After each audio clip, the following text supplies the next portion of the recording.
हनुमान जी, हम तुम हैं दोनों कितने, हम तुम हैं दोनों देखो कितने भाग्यवान जी। तुम भी हो शिव अवतारी, मैं भी शिव अवतार हूं। उठाओ दोनों हाथ, दोनों हाथ उठाओ और इस मैया के भैरव बाबा हनुमान जी से कह रहे हैं। और क्या? अच्छा, मतलब सब सुनोगे? बिल्कुल सुनवाएंगे साहब। तुम भी कहा भैरवनाथ ने, सुनो हनुमान जी, हम तुम हैं दोनों देखो कितने भाग्यवान जी। तुम भी हो शिव अवतारी, मैं भी शिव अवतार हूँ। और इस मैया के तुम भी चौकीदार हो, मैं भी चौकीदार हूँ। तुम भी चौकीदार हो तो मैं भी चौकीदार हूँ। तुम भी हो शिव अवतारी, तुम भी हो शिव अवतारी, मैं भी शिव अवतार। और तुम भी चौकीदार हो तो मैं भी चौकीदार हूँ। तुम भी चौकीदार हो तो मैं भी चौकीदार हूँ।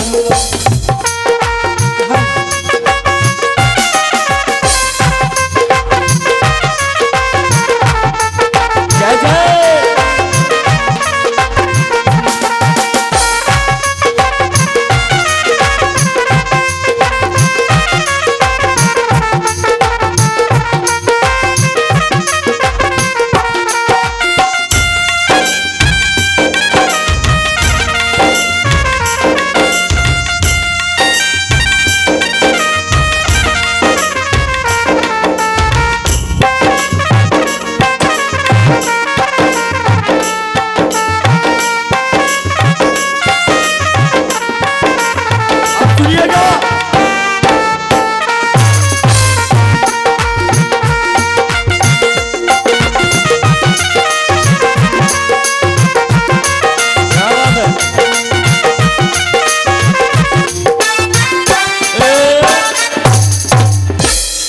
जा रही हो? देखिए, जागरण से उठ के जो भी जाएगा उसको रास्ते में काला कुत्ता काट खाएगा। और जागरण को छोड़ के यूं ना जाइए, तो मैं कसम है अपने अपने आदमी की। बैठ जाओ, बैठ जाइए, थोड़ी देर और बैठो बहन, बैठो। अब सुनिएगा, ये बात उस समय की बता रहा हूं जब गौरा मैया ने नहाने से पहले उपटन किया, अपना सारा मैल उतारा और एक पुतला बनाया। भैया, एक पुतला बना के तैयार किया, उसमें जान फूंक दी और कहा मैं स्नान करने जा रही हूं, तुम रक्षा करना, यहां चौकीदारी करना, कोई अंदर प्रवेश ना करने पाए। वो नहाने के लिए चली गई गौरा मैया, बाहर वो बेटा बैठा है। अब देखिए, भोले बाबा आए, भांग धतूरे की मस्ती में मगन होते हुए भोले बाबा आ गए। अब भोले बाबा जब आए तो उससे कहने लगे, तुम कौन हो? उन्होंने कहा मैं भोले बाबा हूं। भोले बाबा, मैं कैसे मानूं? अपना आधार कार्ड दिखाओ। उन्हें, बेटे हम कैलाशपति हैं, जहां तुम खड़े हो ये हमारा घराना है, तुम हमें रोक रहे हो। लेकिन देखिए, दोनों में नोक-झोंक होने लगी। तो भोले बाबा क्या कहने लगे, स्वामी हूं घर का मैं, नहीं कोई चोर हूं। स्वामी हूं घर का मैं, नहीं कोई चोर हूं। और उमा का पति हूं मैं, नहीं कोई और। उमा का पति हूं मैं, नहीं कोई और। त्रिभुवन पति हूं मैं, और त्रिभुवन पति हूं मैं, और भोला त्रिपुरा। उठाओ दोनों हाथ एक बार, अगर बात समझ में आ रही है।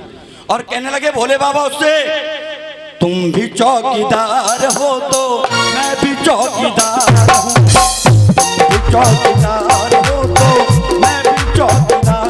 लेकिन यहाँ बहुत सारे लोग बैठे हैं, सब यही सोच रहे होंगे कि वो बेटा चौकीदार है तो उसकी तो बात समझ में आती है, लेकिन भोले बाबा कैसे चौकीदार हुए?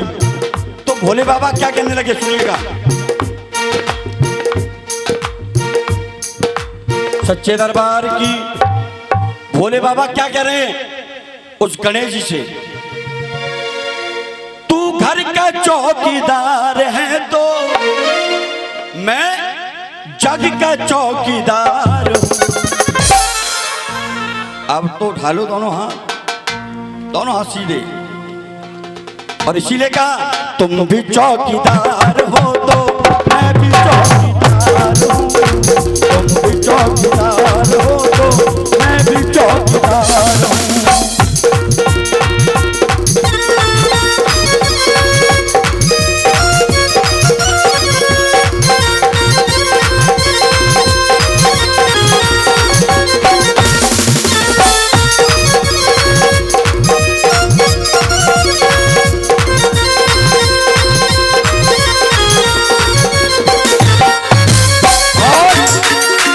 दोनों हाथ उठा के कह दो, सच्चे दरबार की, मैया के प्यार की, सच्ची सरकार की।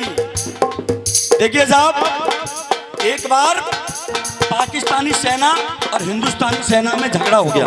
क्या हो गया? झगड़ा हो गया। सच्चे दरबार की जब झगड़ा हो गया तो देखिए दोनों झगड़ने लगे। पाकिस्तान वालों ने कुछ बात कही, अब हिंदुस्तानी फौज भाई साहब खिसिया गई। अब वो क्या कहने लगी, सुनिएगा। कहने लगी, ऐ पाकिस्तान सुन, झगड़ा करने पे आए तो बिगुल फूंक देते हैं, और जितना तेरा रक्षा मंत्रालय का बजट है ना, उतना तो ये गांव के लोग तमाकू खा के थूक देते हैं। सच्चाई बता रहा हूं। अब देखिए वो क्या कहने लगे बड़े प्यार से, और देखिए क्या कहने लगे। हिंदुस्तानी फौज पाकिस्तान से फौज से कह रही है क्या, जब जब मुझसे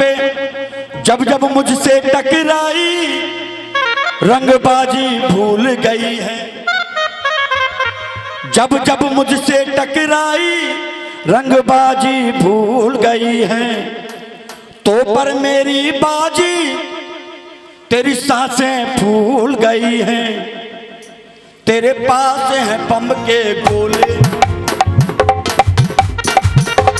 कहने लगे क्या, जब मुझसे टकराई रंगबाजी भूल गई है, और तो पर मेरी ये है बाजी तेरी सांसें फूल गई हैं, लेकिन तेरे पास हैं बम के गोले। दादा तेरे पास हैं बम के गोले। हिंदुस्तानी फौज कह रही है मेरे पास हैं बम। जोर से बोलो साहब। अगर पाकिस्तान तेरे पास बम के गोले हैं तो मेरे पास, तेरे पास हैं बम के गोले, मेरे पास हैं बम बम बम बम बम बम बम बम। और पाकिस्तान ने एक मिसाइल बनाई, सबसे जबरदस्त मिसाइल। उस मिसाइल का नाम रखा गौरी। तो हिंदुस्तानी फौज कहने लगी तेरे पास है गौरी भयंकर, तेरे पास है गौरी भयंकर, मेरे पास है गौरी के शंकर, मेरे पास है गौरी के, जोर से बोलो, मेरे पास है ना। इसीलिए कहा बोलो सच्चे दरबार की। अब एक बार जोर से दोनों हाथ उठा दो और प्रेम से कह दो सच्चे दरबार की। देखिए भाई, जाने वाले को कोई रोक नहीं पाया, सच्चाई है। जो जाएगा, जिसका बुलावा आएगा वो जरूर जाएगा। आइए माँ के दरबार में एक भजन और उसके बाद जैसा कि हमारे भैया ने एक फरमाइश और की है साहब। हाँ जी।